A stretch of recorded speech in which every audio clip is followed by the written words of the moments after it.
咁咧今晚咧我預備咗嘅呢一個內容咧就係講友邦嘅業績啦。咁呢排咧都見到有啲觀眾啊朋友問我話：哎呀，友邦呢個2025年呢個中期業績咧個股東淨利潤咧就下跌咗24%喎。咁咧係咪業績好差啊？咁樣嚇。嗱，咁今晚咧我就同大家咧就分析友邦嘅呢一份中期業績啦嚇。OK， 嗱，其實友邦2025年上半年嗰個新業務價值咧，即係市場咧或者投資者咧係非常之關注就新業務價值啊，所以你見到報道呢個友邦嘅業績咧，首先咧都會講新業務價值啊，究竟表現得好唔好啊？咁啊，上半年友邦嘅新業務價值，如果按呢個實質匯率計算咧，就上升咗16%啊，升咗16%，去到28.4億美元嘅。咁呢個其實係創咗季度新高啊！咁如果你睇翻券商嘅預測咧，呢個新業務價值咧就介乎28億至到29.6億美元。咁如果你按實質匯率計算咧，就係升幅就係14.4去到20.5%嘅。OK， 咁而家佢16% 啦，咁即係大概會係中位數啦。事實上，券商嘅預計嘅中位數咧就28.7億美元，按年就增加16.7%。咁所以佢出嚟嘅結果咧，如果我哋睇呢個新業務價值咧，其實個表現咧大致都符合券商或者市場嘅預期嘅。咁如果我哋分季度嚟睇咧，按呢個實質匯率嘅計算咧，第一季咧，其實個新業務價值咧係增長13% 嘅，而第二季嘅新業務價值咧係增長19% 嘅，所以你會見到其實第二季嗰個新業務價值嘅增速咧係提升咗㗎。嗱，咁呢個新業務嘅價值表現咧，我哋可以從個量同埋個價方面去睇啦。咁啊，從量方面咧，其實上半年嘅年化申報費，我哋叫 APE 啦，年化申報費按實質匯率計算咧，係升咗9% 嘅，去到49.42億美元，升咗9%。嗱，咁個價方面咧，我哋就係用呢一個新業務價值利潤率去睇啦，就上升咗3.8個百分點，去到57.7% 嘅。所以你會見到其實友邦上半年嘅新業務咧個表現係量價齊升啊，咁呢個其實係唔錯嘅嚇。OK， 咁我哋進一步睇佢嗰個新業務價值利潤率可以提升3.8個百分點嘅因素係乜嘢？係靠乜嘢因素咧？嗱，主要就係靠4大因素啊。第一個咧就係個產品組合嘅優化，就貢獻咗2.8個百分點嘅正面影響。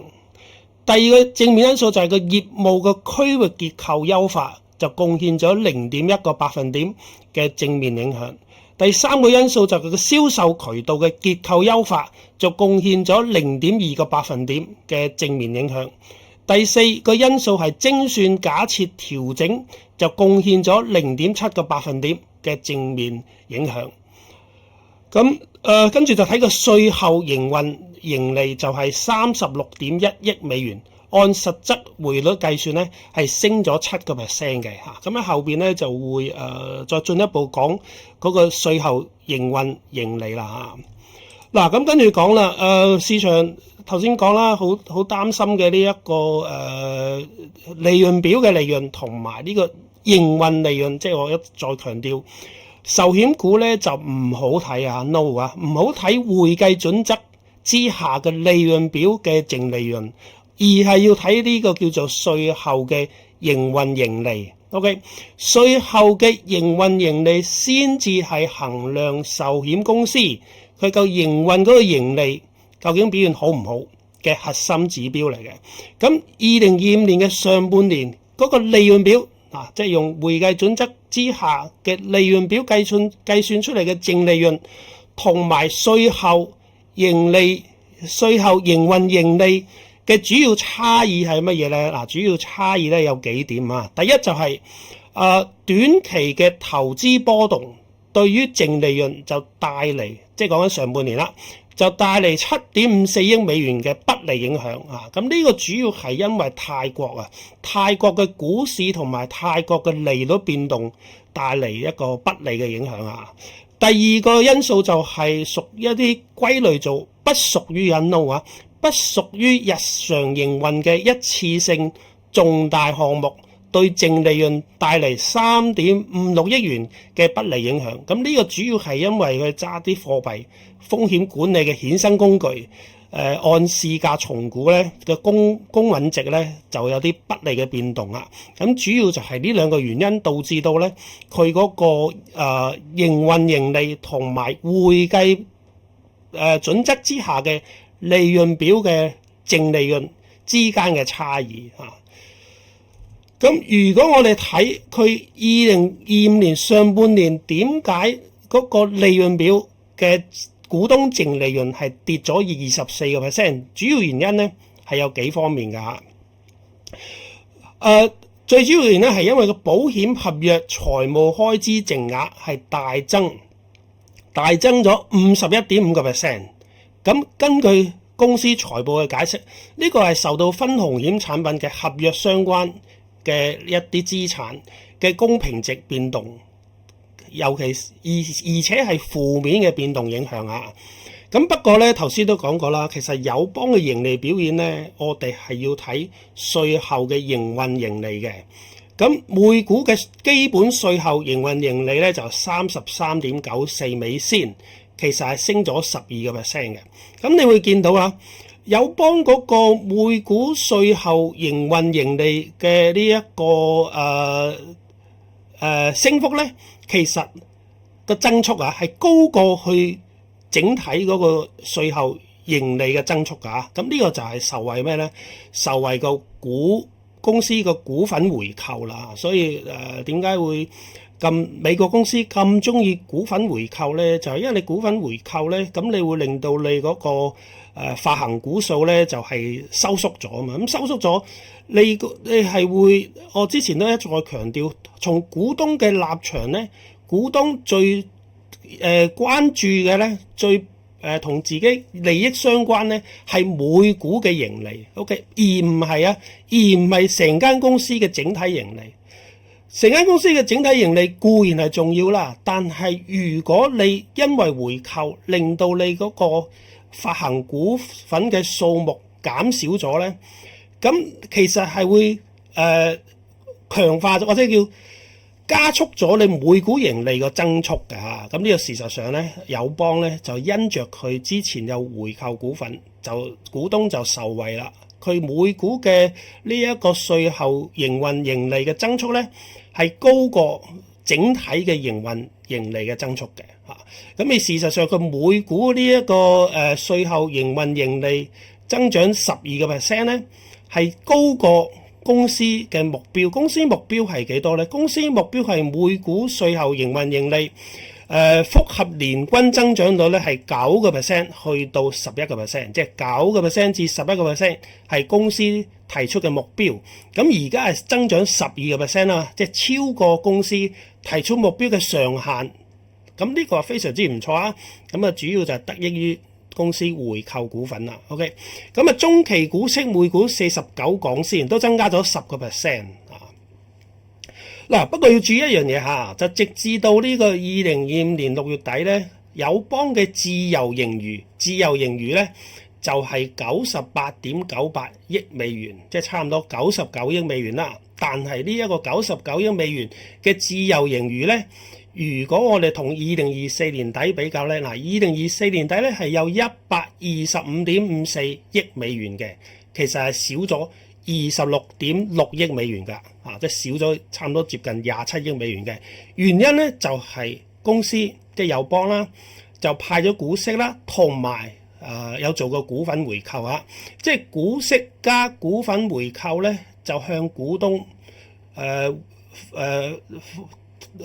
即係派俾股東嘅呢一個資金達到37.1億美元嘅，即係佢回饋股東嘅錢咧，透過股息加埋股份回購咧，就係回饋咗股東37.1億美元嘅。呢個導致到佢個自由盈餘咧係越嚟越少啊！陣間會講自由盈餘越嚟越少有咩影響啦嚇，咁我哋之後再講啦。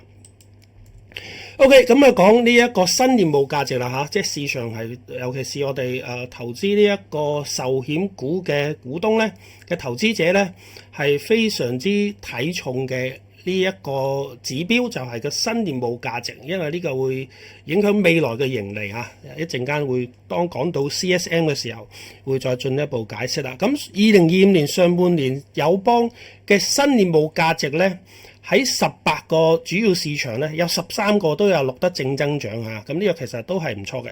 咁如果我哋從區域嚟睇嘅話啦，咁2025年上半年香港市場係貢獻咗友邦整體新業務價值啊，貢獻咗10.63億元嘅，佔比係35%，即係話友邦整體嘅呢一個上半年整體嘅新業務價值咧，有35%係來自香港市場嘅貢獻。咁呢一個10.63億美元嘅新業務價值咧，其實係同比增長咗24%，咁啊非常之唔錯啦。咁事實上香港市場係友邦嘅第一大新業務價值嘅來源嚟嘅，咁而內地市場咧就貢獻新業務價值有7.43億美元，下跌咗4%。陣間會解釋點解下跌4%啦。咁佔比25%嘅佔比25%，咁都係一個非常之重要嘅一個新業務價值嘅來源。如果我哋將內地同埋香港呢兩個地區加埋去嚟計咧，咁中港兩地咧個新業務價值咧佔呢個友邦咧，即係合計就佔友邦整體嘅新業務價值咧60%㗎，咁所以非常之重要嘅。OK， 咁我哋進一步睇香港市場嘅表現啦。咁香港市場嘅表現咧，上半年啦，頭先講過啦嚇，新業務價值增長咗24%啦，去到10.63億美元啦。嗱，我哋香港市場咧要分開喎，分開叫做本地客，即係真係本地人買嘅，同埋內地訪客。嗱，即係大家知道啦，其實好多呢啲保險公司咧喺香港喺香港好多保險公司賣嘅產品咧，其實好多買佢嘅產品係內地客嚟㗎，咁所以咧，如果有幫佢分開本地客戶嗰個新業務價值咧，係增長咗18%，即係上半年啦。咁但係內地訪客買喺香港買內地訪客嚟香港買友邦嘅呢一個新保單，帶嚟新業務價值嘅增長咧有30%嘅，咁你會睇到啦，內地客嗰個增長係高過本地客㗎。咁原因係咩咧？原因咧就係咧上半年咧，保監會咧就分紅保險嘅顯示利率咧就下調咗嗰個上限啦。咁而事實上7月份咧就會生效啦嚇，就會下調咗呢一個分紅險嘅顯示利率。咁所以就有啲內地客咧就趕喺呢個7月份下調之前咧，就趕喺呢一個6月底之前咧就嚟投保啦嚇。咁呢個咧可能係導致到佢上半年點解增長咁高，即係30%嘅原因啦。咁但係亦都表示可能之後會唔會嗰個你知呢個叫趕上車嘅效應過咗，咁下半年會唔會弱啲咧？嗱，咁但係本地層表示佢話7月份推出呢一個新嘅分紅險產品之後咧，市場繼續反應都係好理想嘅嚇。咁事實上咧，唔係淨係上半年嗰個增長勁啊，7月同埋8月嗰個增長勢頭咧都係強勁嘅嚇。咁希望期待下半年佢嗰個講香港業務繼續會有好表現啦。嗱，咁上半年表現咁好咧，咁其中一個咧就係個新入職代理人數上升咗15%。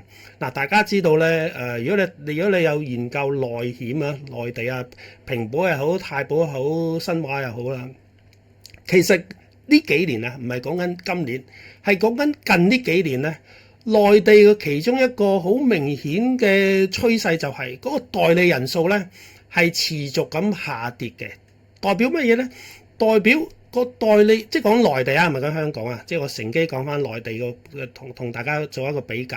內地近年嗰個代理人嘅人數持續咁樣下跌，係代表越嚟越多代理人係做唔住啊，即係因為你係要生活噶嘛。咁如果你做代理人，你知道啦，做啲保險代理人咧，佢個收入咧係同佢賣保單係掛鈎嘅。即係如果你賣唔到保單咧，咁你個收入你就會好少啦。咁你冇乜收入咧，你根本就維持唔到你嘅生活，咁你就會離開呢個行業去做第二樣嘢啦。嗱，咁而事實上，內地近年保險嘅代理人數咧係持續咁樣下跌嘅。就代表咧生意難做，佢生存唔到，咁佢就走咗啦，離開咗啦。咁而香港即係講緊友邦啊，友邦上半年嗰個新入職代理人數係升咗15%喎，係代表咩啊？代表即係當然啦，你話你新人啫，你做唔做得住先啊？咁另一回事啦。咁起碼你吸引到啲新人嚟做，咁即係代表啲新人都覺得可能覺得香港賣保險有希望啊，係咪？咁啊，知道好多嗰啲咩高才專才咧，聽過啦，都嚟香港做保險啦嚇。咁呢一個無論如何啦，咁上半年呢一個代理人新入職嘅代理人都增加咗15%啦。咁同埋一個叫活躍代理人數都增加咗9%啊，活躍代理人數增加咗9%。咁呢個因素推動咧，代理人渠道嘅新業務價值喺上半年啦增長咗3%啊，咁啊非常之好㗎。即係話代理人渠道，因為代理人渠道咧係價值嗰個利潤率比較高啊，咁啊增長咗3%，咁非常之好。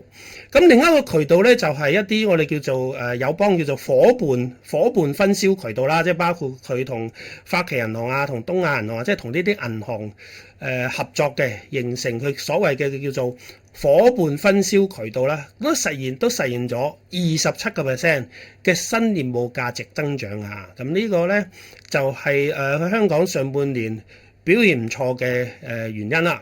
嗱，咁如果我哋睇個新保費啊 AP， 我哋叫做 APE 啦，叫做年化新保費啦。上半年香港市場整體嘅年化新保費咧，其實係增長咗26% 嘅，達到16.1億美元。即係個量係增加咗26% 嘅，咁啊新業務價值利潤率咧係上升0.1個百分點，去到65.8%，即係量咧就增加26%，價咧就上升0.1個百分點。呢個就係推動佢上半年整體香港市場新業務價值增長24% 嘅原因啦，係量價齊升。OK， 嗱咁跟住咧就睇下佢內地市場嘅表現啦。同埋大家知道啦，內地都係非常重要嘅呢一個，即係對友邦新業務價值貢獻一個非常重要嘅市場啦。咁上半年內地嘅市場新業務價值咧就7.43億美元。如果按固定匯率咧，其實跌咗4% 啊，跌咗4%。點解跌咗4% 咧？就原因咧，就因為友邦上次有分享或者話 Patreon 分析友邦2024年嘅業績都有提過啊。友邦喺2024年底咧就下調咗長期投資回報假設有80個基點嘅。嗱，你諗下，佢喺2024年底就下調咗呢個長期投資回報假設80個基點啊，咁呢一個將個長期投資回報假設下調咧，係會影響到你嘅新業務價值嘅。OK， 咁點解下調啊？咁啊反映咗大家知道2024年內地個國債收益率咧就係下行，趨勢向下，並且真係實質跌咗好多啊嘛。咁所以咧，佢因着呢一個原因咧，就下調咗個精算投資回報精算假設啊。其實唔止友邦啊，其他中資壽險公司都下調咗嚇。問題只係下調幾多咁解啫。佢哋好似下調50個基點啊。咁友邦咧就係保守啲下調下調80個基點啊。嗱，因為你而家係上半年啊嘛，即係2025年嘅上半年。相比2024年嘅上半年喎，咁啊大家知道2024年嘅上半年係仲未下調噶嘛，咁所以2024年嘅上半年嘅新業務價值係用舊嘅精算假設計出嚟嘅，一定係高啲嘅嚇。即係你所有因素不變嘅話，因為你2024年上半年仍然係用舊嘅高啲嘅投資回報精算假設。OK， 但係2025年，因為你2024年年尾下調咗啊嘛，咁呢個下調會影響埋2025年上半年嘅呢一個投資回報假設噶嘛。咁所以你即使你樣嘢一樣嘅話咧，因着呢一個下調咗80個基點嘅投資回報率精算假設，你一定係個新業務價值一定係少咗嘅。咁所以呢一個就導致到佢2025年上半年內地市場啊，內地嗰個新業務價值同比，即係話2025年嘅上半年同2024年嘅上半年嘅同比下跌4%嘅主要原因就係一個用舊嘅投資回報假設，一個用下調咗80個基點嘅投資回報假設計算出嚟嘅新業務價值。OK， 咁呢個就解釋咗點解下跌4%，因為大家個口徑唔同啊。嗱，咁啊，其實如果你唔計，如果你用同等嘅呢一個投資回報假設啦，即係話如果2025年上半年仍然用翻舊嘅投資回報假設嘅話咧，其實上半年2025年嘅上半年嘅新業務價值咧係增加10%嘅，即係話一來一回係差咗14%啊！即係你用一個用新嘅假設，一個用舊嘅假設之下咧，就跌咗4%。如果大家都用2024年原本嘅投資精算假設咧，其實我哋今年上半年啦，友邦係增加咗10%啊。OK， 咁而且咧，根據管理層所講啊，其實新業內地啊，講緊內地市場個新業務價值嘅增長勢頭喺第二季係加速㗎嚇。即係話，如果你第二季佢其實係即係講頭先用舊嘅精算假設之下，佢整個2025年嘅上半年咪增加咗10% 嘅。其實佢第一季係增加8%，即係講緊第一季嘅新業務價值係增加8%，而第二季嘅新業務價值係增加15%嘅。講緊內地市場啦，增加15%，所以佢整體上半年嘅新業務價值係增加10%啊，咁所以咧呢個係唔錯噶。咁啊，另外咧想講咧就係其實友邦以前係應該喺內地得5個城市開展業務噶嘛，咁但係2019年開始咧，咁啊內地嗰個以前叫做保監會啦，咁啊容許佢將個業務範圍擴展去。應該冇記錯啊，有9個新嘅地區啊，9個新嘅地區，包括咩安徽啊、山東啊、重慶啊、浙江啊，即係你知內地好多個城市噶嘛。咁佢由原本只係容許佢喺5個，當然係5個最發達嘅城市開展業務。咁喺2019年開始咧，就容許佢擴充業務去到其他城市，咁啊應該擴充咗九個新嘅地區啦。咁上半年呢啲新嘅地區咧，個新業務價值其實係升咗啊36%㗎，即係話如果我哋分開舊嘅嗰5個原本一直做開嘅5個地區，同埋一個新嘅有9個地區新發展嘅，由2019年先至開始發展嘅啲9個新地區咧。呢9個新地區上半年咧個新業務價值係升咗36%嘅 ，OK， 咁啊非常之唔錯。咁公司目標係咩咧？公司目標係呢新嘅地區咧，由2025年去到2030年，呢9個新嘅地區啊嘅新業務價值嘅複合年均增長率咧，要去到40%嘅，去到40%啊。咁即係代表管理層對於呢個新嘅呢9個城市未來嗰個新業務價值嘅表現咧，都幾樂觀啊，都幾樂觀。嗱，咁想講內地友邦內地新業務價值有幾個特色啦。第一個特色咧就係佢43% 嘅新業務價值係來自傳統嘅保障型產品嘅。第二就係有33% 嘅新業務價值係來自於長期嘅呢一個儲蓄型，而且佢長期嘅儲蓄型係向分紅險轉型啊！呢個其實唔止係友邦啊，因着內地嗰個利率，呢個國債利率一路咁跌到1點幾咁低，因着呢一個長期利率跌到咁低，而且仲喺低位徘徊，都唔知幾時先有得升，可能以後都係咁低噶啦嘅呢一個新環境咧，咁好多內地壽險公司咧，佢個產品咧，都向着分紅險去轉型噶啦嚇。OK， 咁而呢一個分紅險產品佔友邦2025年上半年代理人渠道嘅銷售佔佢長期儲蓄型啦，即係長期儲蓄型咧，你可以係分紅險，可以係傳統，即係唔係非分紅險啦。其實分紅險產品已經佔佢長期儲蓄型產品嘅新業務價值87% 噶啦，即係話佢長期儲蓄型產品而家大部分咧都係分紅險啦。咁呢個係有好處嘅，有咩好處咧？就係會降低新業務對利率嘅敏感度。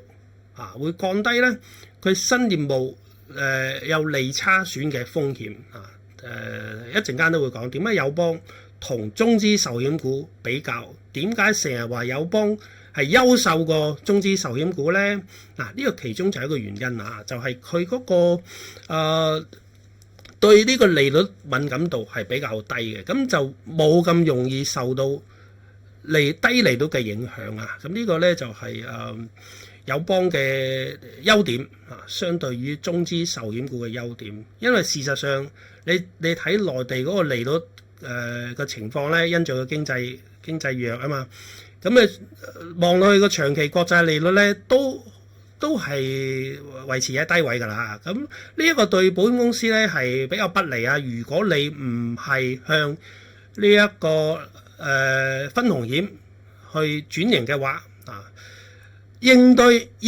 內地或者話應對一個國家一個地區低利率之下，壽險業你點樣應對呢？第一，如果你賣保障型嘅，咁你就係應對低利率嘅風險，低利率應對利差損應對因着低利率而帶來利差損嘅呢一個方法之一，就係你賣保障型咯。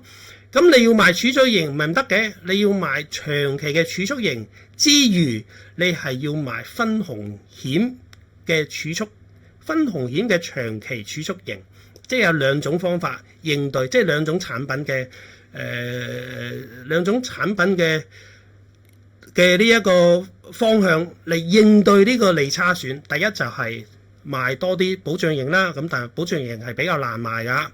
第二，你就係要賣長期儲蓄型當中，你係要賣分紅險咯咁呢個就係應對國債利率下行帶嚟嘅利差損風險嘅方法。OK， 咁2025年上半年內地年化新保費即係我哋叫 APE 年化新保費係16.7億美元，其實按固定利率咧係跌咗7%嘅跌咗7%。咁新業務價值利潤率咧係58.6%，按固定利率係升咗1.9個百分點嘅。OK， 咁你睇到啦，其實內地嗰個新業務咧就應該係量係跌嘅，價係升嘅咁其中代理人渠道嘅新業務價值利潤率咧有67.3%，非常之高如果你睇中資壽險股咧，冇咁高中資壽險股可能20幾30%都叫高而友邦喺內地市場嘅代理人渠道新業務價值利潤率咧係到67.3%，非常之高而銀保渠道係會低啲銀保渠道佢個新業務價值利潤率咧都有3%，即係話友邦嘅銀保渠道咧係拍得住其他中資壽險股嘅代理人渠道㗎因為其他中資壽險股嘅代理人渠道咧就係咁上下，而其他中資壽險股嘅銀保渠道咧係好低㗎，以前係幾個%利潤率㗎咋。舊年因着我一直提嘅呢一個步行合一政策啦，咁逼佢哋發達啦，提高咗銀保渠道嘅新業務價值率啦咁但係都係低過友邦友邦仍然都係比內地即係中資壽險股更加出色㗎OK， 咁呢一個第三個市場係東盟市場即係你都知，大家依家無論係啲公司又好，中國又好，都好注重東盟市場咁東盟市場咧，不知不覺咧已經成為友邦第二大嘅增長引擎增長引擎。2025年上半年東盟市場嘅新業務價值佔咗成間公司整體嘅34%啊。當然啦，東盟係幾個國家加埋啦，咁你香港、內地咁都係講緊單一地區嘅啫啊。咁但係如果你將東盟咁多國家加埋晒嚟當一個整體嚟計嘅話咧，咁佢就係貢獻咗34%啊！而且上半年東盟市場嘅新業務價值係增長咗20%㗎，而且係首次超越10億美元嘅，即係講緊一季。係咪你講緊上半年啦？上半年嘅呢一個新業務價值咧，整體東盟市場啦，當然唔係單一國家啦，係整體東盟市場。首次超過10億美元啦，咁都唔錯啦。咁喺渠道方面咧，代理同埋合作分銷渠道表現都非常之好啊！即係似乎東盟呢個市場，起碼上半年表現好好啦嚇。上半年代理人渠道嘅新業務價值增長22%，長期策略合作渠道，即係通常係講緊同嗰啲銀行啦。佢叫做長期策略合作渠道，新業務價值增長16%啊，咁都唔錯。咁始終代理人係增長得好啲啦，22%。同呢啲銀行渠道合作咧就16%。我之前都有講過大新係咪？大新銀行咧咪同永明都又係簽咗呢啲所謂嘅戰略合作協議咧，即係幫佢賣代銷永明嗰啲保險產品啦。就雙贏啊！大家都 win-win 啊！大家都有利啊！咁所以有機會分享呢一個大新嘅業績啦。我喺 Patreon 都寫咗大新係啦，包括2356大新銀行同埋440大新金融嘅2025年上半年嘅業績分析，喺 Patreon 都分析咗啦。咁事實上非常之好啊！佢公布咗業績之後咧，咁兩隻啦，大新銀行啊同埋大新金融股價都升咗好多啊！咁利益申報咧，我係持有440大新銀行噶。大新金融啊，我好中意大新金融啦。咁當然大新銀行都唔錯噶嚇。OK， 咁有機會再分析大新銀行啦。不過就呢個順便提嘅啫，就係呢啲所謂嘅長期策略合作渠道啦，即係通常就係同銀行合作啊。咁喺東盟市場咧係友邦啊，友邦喺東盟市場喺保障型產品嘅呢一個細分領域咧係排名第一嘅。友邦咧係做呢一個保障型咧係非常之強啊，喺內地都係噶嚇。咁東盟市場嘅就第一啦。咁而佢有95% 嘅新業務價值係來自保障型同埋呢啲低保證回報嘅長期儲蓄產品啊。咁新業務價值率咧，新業務價值利潤率咧係有70%。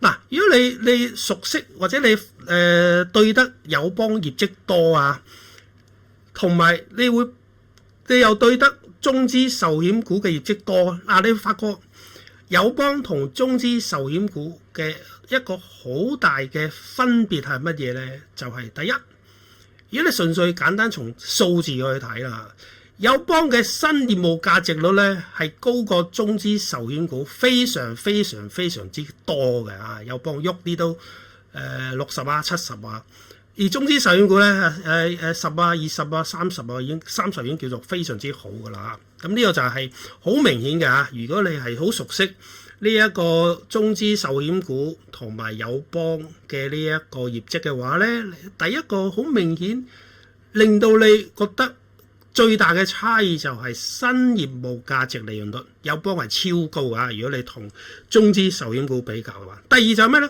第二就友邦喺個保障型佔比係高嘅。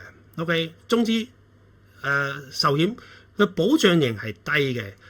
係代表乜嘢？因為賣保障型嘅難度係高㗎，咁所以咧取易不取難啊嘛。咁中資壽險佢就賣少啲，或者佢根本賣唔到啦，係咪？咁人哋友邦賣得到，咁所以佢友邦嘅保障型係高啲。第三咧就係佢嗰個長期儲蓄產品嗰個保證回報率係低啲。我陣間喺後邊會再講啊。大家都係賣長期儲蓄型產品。大家都係有一個叫做保證回報啦，分紅險係有個保證回報㗎嚇，分紅險係有保證回報，爭在你保證幾多嘅啫嚇，你可以保證好高，可以保證好低，當然好高咧，你有個上限啦，即係而家好似內地應該嗰個內地嘅分紅險產品應該不可以啊高過2%啦，好似之後有機會調低到 1.75%， 即係話保障，即係講緊分紅險嘅保障嚟個回報率啦。分紅險嘅保障回報率咧，內地個趨勢係向下調嘅，即係話你個上限係越嚟越低嘅，因着咧呢一個內地個利率越嚟越低啦。咁呢一個金融管理總局咧，為咗保障，為咗唔令到呢一個中資壽險股陷入利差損嘅呢一個風險之中，咁佢就咧用呢個行政手段規管佢哋喺呢個分紅險嘅俾保單持有人嘅呢一個保證投資回報率啦，一路咁樣逼佢哋下調啊，逼佢哋下調。咁但係友邦唔使佢逼，友邦已經係最低㗎啦。陣間會講友邦有幾低啊 ？OK， 友邦有幾低嗱？講咗三個特色啦，友邦三個特色，但係友邦嘅新業務價值利潤率係非常非常之高嘅。第二，友邦嘅保障型產品佔比亦都係遠高過中資壽險股嘅。第三就係友邦，大家都係賣長期儲蓄型產品，友邦嘅保證回報率亦都係低過，遠遠低過中資壽險股嘅嚇。咁呢個就係點解友邦咁優秀嘅原因啦嚇。OK， 咁跟住咧講咧就係呢一個營運盈利啦。營運盈利咧，友邦頭先咪講過每股營運盈利增加咗12% 嘅嗱。咁呢個咧就係分析咁個營運盈利個增長，佢貢獻來自乜嘢啊？即係話營運盈利係點樣得到嘅呢個營運盈利咧？第一個部分咧，主要係兩個部分啦。第一個部分咧就係叫做保險合約服務邊際，即係 CSM。我成日講 CSM 就係保險合約服務邊際嘅釋放啊。點解 CSM 咁重要？因為營運盈利嘅主要貢獻係來自 CSM 嘅釋放啊，或者叫攤銷啦，釋放係營運盈利嘅一個最重要嘅動力。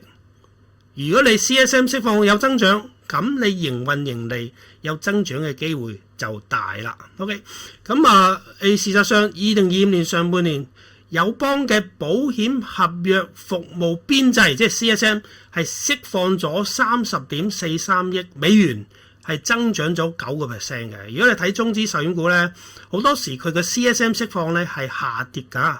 咁友邦係增長9%，非常之好啊。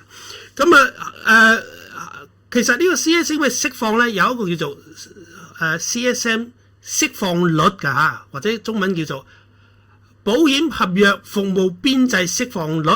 友邦係9.4% 㗎。咁上半年係跌咗0.1個百分點㗎，跌咗0.1個百分點。咁但係無論如何，佢 CSM 上半年 CSM 嘅釋放咧係增長咗9%嘅。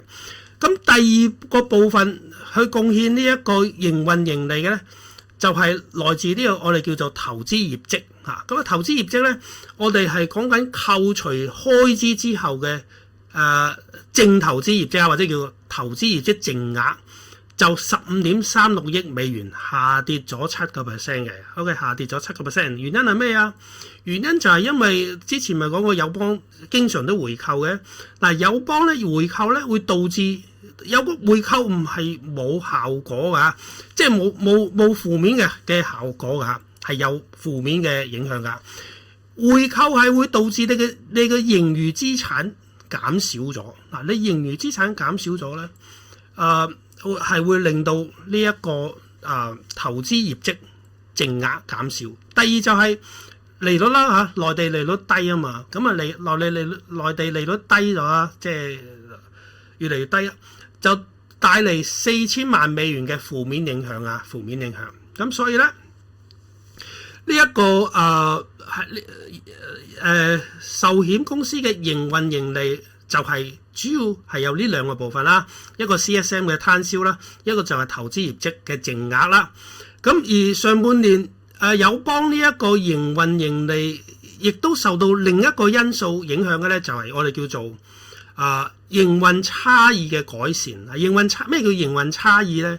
營運差異咧就係你知保險公司佢賣保單咧，佢有個精算假設嘅。咁你精算假設係一回事啦，你實際嘅表現係點係另一回事。咁呢個就叫營運差異。營運差異咧就係話你實際嘅營運同你當初設計呢個保單嘅精算假設之間嘅差異係好咗啊定差咗啊？好咗咧，咁佢就有正面影響；差咗就有負面影響啊。咁友邦咧係有正面影響㗎。而上半年友邦嘅稅後營運盈利嘅增長有部分原因就係由於有營運正差異啊，營運差異嘅正面影響啊。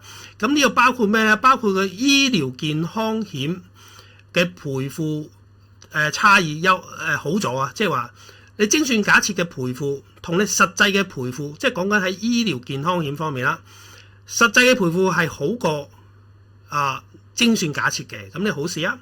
同埋佢嗰個費用管理咧係更加嚴謹啊。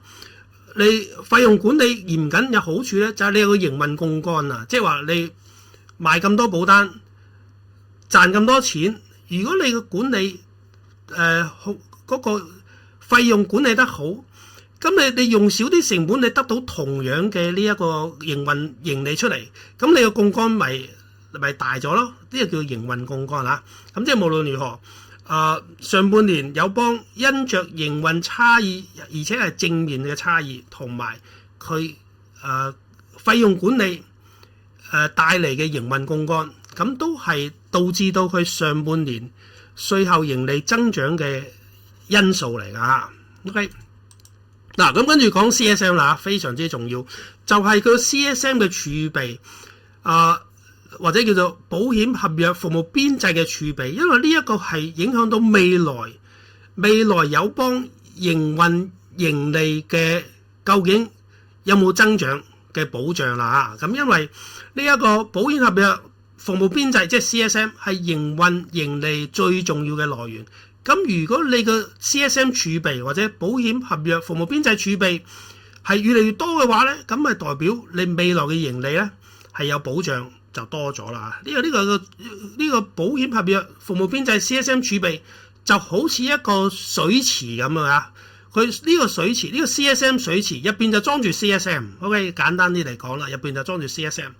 而保險公司每年賣新保單嘅新業務會貢獻 CSM， 就好似有 CSM 有新嘅水源流入咗呢一個 CSM 水池啊！即係話你每年賣新保單，就會令到呢個 CSM 水池有新嘅水流入嚟。OK， 但係每年同時間佢咪有啲 CSM 攤銷咗嘅利潤表嘅，就好似有 CSM 流出，有水流出呢一個 CSM 水池啊！即係每年一定有兩件事發生嘅。你想象下 CSM 儲備係一個 CSM 水池嚟嘅，佢每年一定有兩個因素，一個流出，一個流入。流入就靠佢賣新保單，就會增加咗 CSM， 有水流入。流出咧就係佢每年有 CSM 攤銷去利潤表 ，OK， 咁就有 CSM 流出，一個流入一個流出。咁另一個因素就係佢存量嘅保單咧，我哋叫做有效業務價值咧，每年亦都會產生叫做預期回報嘅。呢個預期回報就係你存量嘅保單，你當佢存量嘅呢一個 CSM 水池入邊嘅水，自己都會生啲新嘅水出嚟嘅，即好似你有筆錢擺喺銀行定期，咁佢都有利息收噶嘛。呢個概念就係咁啊，即係話你原有嘅呢一個保單，你當係你嘅現金儲備啦，你擺喺銀行做定期，咁你都會生即係存量嘅 CSM 都會生翻啲 CSM 出嚟嘅。OK， 咁所以呢一個 CSM 水池理論上就有三個力量，一個流出嘅就係 CSM 攤銷去咗利潤表，一個流入嘅一定有嘅就係每年賣新保單對 CSM 嘅貢獻，第三個因素就係本身存量嘅 CSM 佢都會有預期回報嘅，即係會生啲 CSM 出嚟嘅。就呢三種力量去影響 CSM 嘅儲備究竟係多咗定少咗㗎。嗱，咁我哋咁樣計數下，上半年2020年上半年友邦CSM 嘅攤銷係流失咗，即係流出呢個水池咧，係流出咗30.43億美元。呢個好事嚟㗎，因為你嘅營運盈利就係靠 CSM 攤銷嘛，所以一方面你又好希望留多啲 CSM 出去盈利，去營運盈利嗰度，咁啊營運盈利咪增長咯。但係另一方面就係、是，咁你留咗咁多出去，咁你要靠乜嘢補咧？就靠賣新保單啦。咁佢2025年上半年賣新保單啦，個新業務貢獻嘅 CSM 流入咗呢一個 CSM 儲備水池咧，有43.87億美元，差唔多43.9億美元。你會見到友邦新業務貢獻嘅 CSM 流入呢個水池咧，係多過佢流出嘅喎。雖然佢流出已經係增加咗噶啦，其實佢攤銷佢利潤表係增加咗噶啦，個 CSM 流失，但係佢流入仲勁。OK， 咁你睇到友邦其實係非常之勁噶，非常之勁就係佢 CSM 喺新業務貢獻 CSM 係超過 CSM 釋放嘅利潤表嘅。你如果你睇中資壽險股咧係調轉噶，中資壽險股係點啊？大部分都係咁，就係、是、CSM 攤銷已經同比跌緊嘅，即係 CSM 攤銷嘅利潤表係跌緊嘅，少緊嘅，即係少過上一年嘅。但係新業務貢獻更加少過呢一個 CSM 攤銷啊！即係本身流出去利潤表已經少噶啦，你新保單流入嚟嘅 CSM 更加少啊！但友邦係唔同嘅，友邦係相反嘅，佢 CSM 攤銷嘅利潤表係增加緊。新業務流入 CSM 貢獻嘅 CSM 仲勁過流出啊，非常之犀利噶。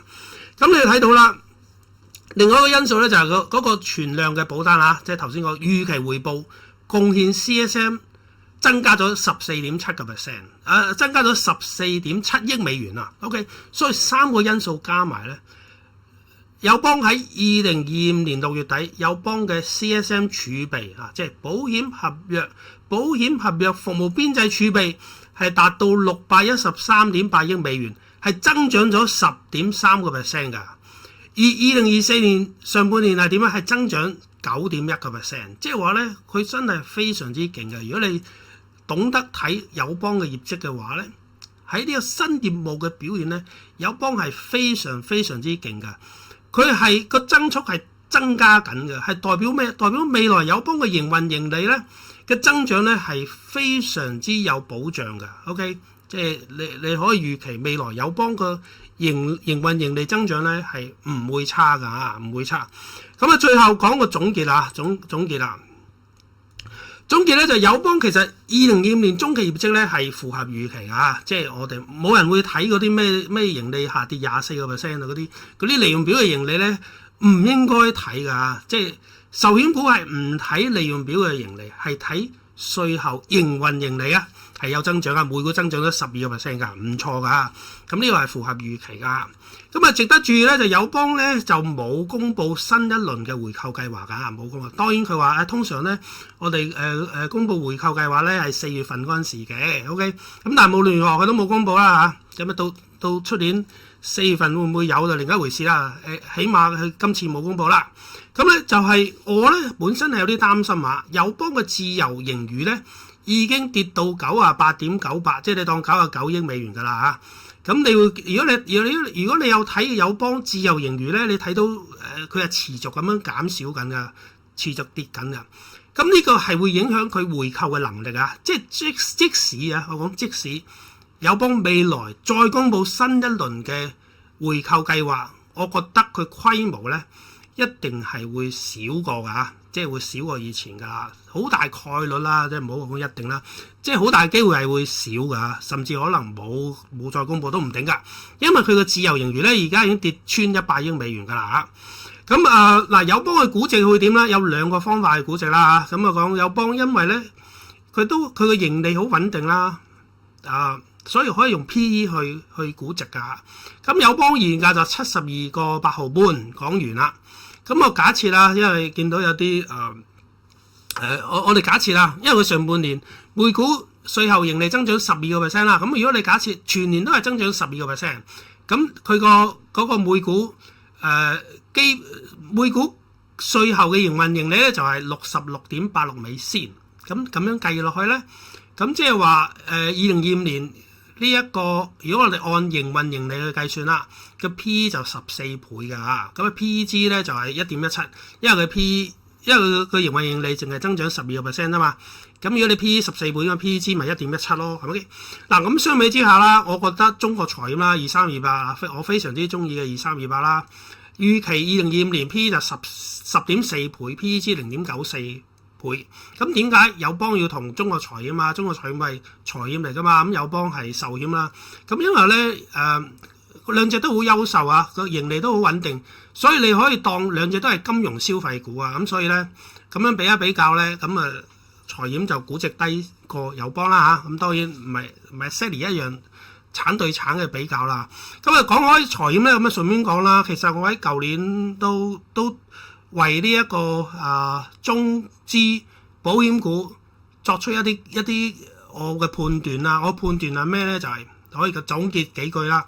第一，長升長有嗱，長升呢個升咧係包括個盈利表現同埋股價表現噶。長升長有咧就中國財險 ，OK。而業績有呢一個拐點，估值收復就係1508中國再保險。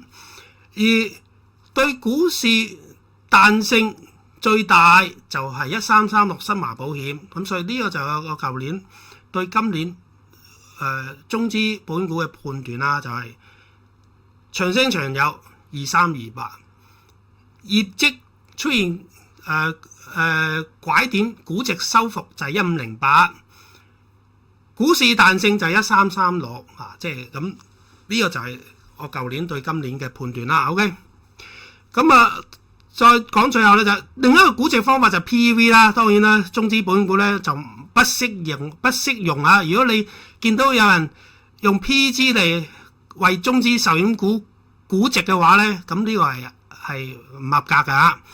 但友邦可以啊，友邦可以有資格用 P/E 估值，即係話股價對內涵價值嘅倍數。但友邦有資格，應該咁講，喺香港上市嘅保險股咧，大部分幾乎全部都冇資格用 P/E 啊，除咗友邦啊，友邦可以用 P/E。嗱，咁預期2025年每股嘅內涵價值就7.19美元。OK， 如果你係預測係啱嘅話啦，7.19美元。咁每股新業務價值係0.515美元，增長15% 啦。每股新業務價值增長15%。咁預期2025年嘅 P/E 就會係 1.31 倍啦，1.31倍，因為你股價係72個8毫半啊嘛。2025年嘅 P/E 就係 1.31倍，咁 1.31倍係高定低啊？咁你就要睇另一個估值方法啦，就係用嗰一個隱含新業務成數係幾多咧？就係 4.3 倍嘅新業務成數，即係話，如果我哋用內涵價值去為友邦估值嘅咧，就有呢幾個數字啦。P/E 係 1.31 倍，隱含係 4.3 倍嘅新業務成數。OK， 咁如果你 4.3 倍嘅新業務成數嘅話咧，而你新業務嗰個增長有15% 咧，咁係屬於有點偏低啊，即係話個估值唔係算太高啊。OK， 呢個係講友邦嘅呢一個估值。咁最後講咩咧？最後講就友邦點解成日講友邦比中資壽險股優秀咧？我哋用數字説話，我哋唔用一個主觀感覺，我哋用數字説話。第一，友邦嘅保單平均負債成本率係 0.8%，0.8% 啦。平均負債成本率係 0.8%。中資壽險股係幾多啊？中資壽險股咧好多都係2點幾個 percent 㗎。OK， 咁你負債成本率越低，你咪越優秀咯嚇。呢個好簡單嘅啫。